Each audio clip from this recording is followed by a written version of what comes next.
कुमार सिंह काशी हिंदू विश्वविद्यालय आज आप सभी के समक्ष दिए गए विषय कृत्रिम बुद्धिमत्ता रचनात्मकता पर अंकुश लगा रही है के पक्ष में अपने विचार रखने के लिए उपस्थित हूँ।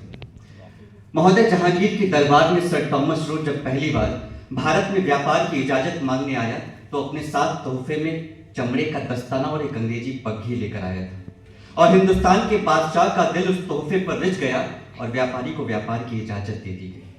मगर उस वक्त जहांगीर को इस बात का अंदाजा न था कि विश्व की जिस बूंद को वो प्रवेश की अनुमति दे रहा है, एक दिन वो अपने साथ पूरा सैलाब लेकर आएगा और सब कुछ बहा ले जाएगा। आज ठीक उसी तरह आर्टिफिशियल इंटेलिजेंस ने मानवता की दहलीज पर दस्तक दी है। आज फिर मानव जहांगीर के रूप में फैसला लेने वाला है जिस पर संपूर्ण मानव सभ्यता का भविष्य तय होगा।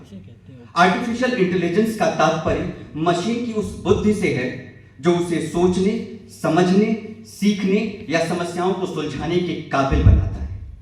मैं इस बात से पूर्णतः ताल्लुक और इत्तेफाक रखता हूं कि आपकी बनाई हुई कोई चीज आपसे बड़ी नहीं हो सकती, लेकिन तब क्या होगा जब आप स्वयं छोटे हो जाएं। महोदय, आज ये प्रश्न, आज ये उलझन इसलिए है क्योंकि आर्टिफिशियल इंटेलिजेंस कई मामलों में मानवीय समझ की समकक्ष तो कई संदर्भों में उसकी सीमाओं से परे जाकर कार्य तो कर रहा है, मगर मुझे भय भविष्य की उस तारीख से है जिस दिन मशीन मनुष्यों पर हावी हो जाएगी। इसलिए नहीं क्योंकि मशीनें ज्यादा ताकतवर होंगी, बल्कि इसलिए क्योंकि वर्तमान पीढ़ी की ये भावी नस्ल इतनी कमजोर हो जाएगी कि उसके हाथों में नियंत्रण की बागडोर संभल नहीं पाएगी। आज का विषय ये नहीं है कि मशीन और मनुष्य में श्रेष्ठ कौन है। विषय ये है कि आज के इस समाज में रचनात्मकता की वो धार क्यों मंद पड़ती जा रही है जो मानव सभ्यता के अस्तित्व में होने का प्रमाण मानी जाती है। मैं मानता हूं कि आर्टिफिशियल इंटेलिजेंस सर्वाधिक तीव्र है, सर्वाधिक प्रशिक्षित है, सबसे अधिक डाटाबेस पर वो कार्य कर सकता है, मगर रचनात्मकता की जो कसौटी है उसका इसमें अभाव है। इसमें न भाव है, न नैतिकता, न संवेदनशीलता है, न अपना विवेक, न नीयत है और न नीति। इसलिए एआई से किया गया कोई कार्य तथा कथित आधुनिकता के पैमाने पर विकास की कोई भी रेखा क्यों न खींचती हो, रचनात्मकता के किसी मापदंड पर वो खड़े नहीं उतरती।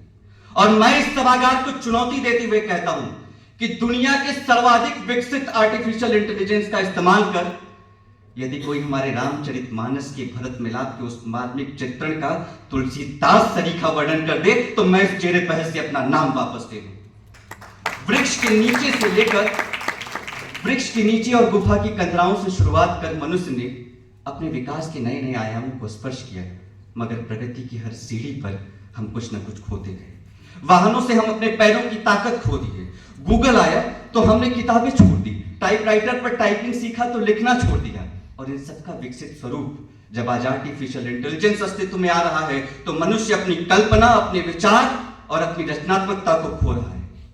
बात सिर्फ बच्चों द्वारा चैट जीपीटी से असाइनमेंट तैयार करने की होती तो माना जा सकता था, लेकिन यदि कला, साहित्य, संगीत और विज्ञान के क्षेत्र में भी आर्टिफिशियल इंटेलिजेंस त्वरित परिणाम देने लगा तो फिर कौन सा लियोनार्डो दा विंची अपने जीवन में ब्रश उठाएगा जिसके दशकों की मेहनत के बाद जाकर कोई एक मोनालिसा तैयार होती है? कौन सा मुंशी प्रेमचंद्र अपनी लेखनी में स्याही भरेगा जिसके ताउम्र अनुभव के बाद कोई एक गोदान लिखा जाता है? कौन सा सुर जीवन भर साधना और रियाज करेगा जिसके बाद जाकर कोई आवाज लता मंगेशकर होती है? कौन सा एडिसन 999 गलतियों तक प्रतीक्षा करेगा जिसके बाद हमें सफलता मिलनी होती है? महोदय, रचनात्मकता का अर्थ होता है कि हम अपनी कल्पना से सृजन तक का सफर तय करें। उसका अर्थ होता है कि हम समस्याओं से समाधान तक का सफर तय करें।